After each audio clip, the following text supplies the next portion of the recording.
That's why we have the CD course, and all of the information is there. So finish the section first, write down your questions, email them to me before we get on the phone, and remember, we're not going to talk about future or upcoming sections.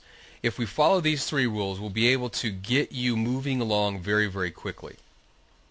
Now, I also want you to consider that there are some additional mistakes that traders make, and I want to say this again. I know I've said it many, many times throughout the course, but you want to make sure that you're writing the plan down. That way you have something to come back to. And I want you to remember that you've got to stay disciplined.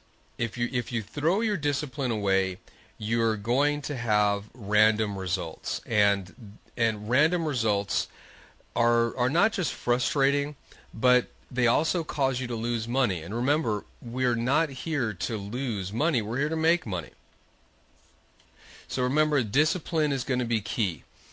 If you find yourself that you're having a hard time with your discipline, this is something that we can discuss. You have some tools available. Of course, you have the tools already in the course, but I can give you some additional tools that are more personalized for you specifically. You also don't want to ignore the psychology. You don't want to throw out market or your emotions, how you react to the market, your beliefs about the market.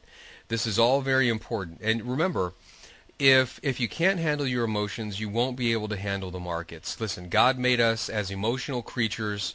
To just say you should trade emotionlessly, that's not realistic. We were built as emotional creatures. We just need to remember how to handle them. So trading psychology is going to be key. One thing you've also got to avoid like the plague is over trading. Over trading happens when you get involved with the small time frame. So what this means is you're looking at a 15-minute, or you're looking at a 5-minute, or you're looking at a 1-minute time frame. And you get so focused on the small time frame, you wind up getting 5, 6, 7 signals in a day. And remember, since you're dealing with the spread, every single time you trade, you're paying your broker the spread. So you could be down just getting in the trade if you're trading mini lots, sometimes as much as $15 if you're trading minis, or $150 if you're trading minis. And that's just with a 3-lot. So you have to remember, over trading can absolutely murder your chances for success. Plan your trades, look to trade maybe 3 times at the most, but 1 to 2 trades a day is the sweet spot for this. That way you're not trying to get in and out of the market too many times and paying your broker. Okay, you've also got to remember your money management. Now, money management has a couple of different factors to it, doesn't it? The first factor is going to be your risk. Remember, we talked about risking no more than 3% of the account.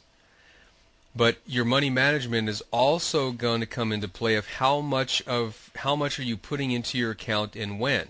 So if, for example, you have $10,000 to start with, you don't put all $10,000 in. You start at the very, very beginning with $1,000, and then you gauge your profits. If you're more profitable, then you add another $1,000, etc. So money management is not just the risk, it's also how much money you're putting into the account and when.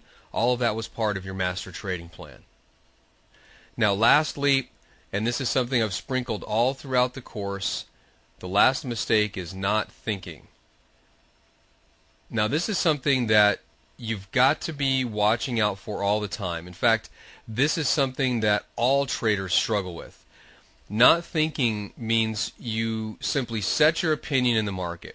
Like, for example, you say, well, the market is going to go up.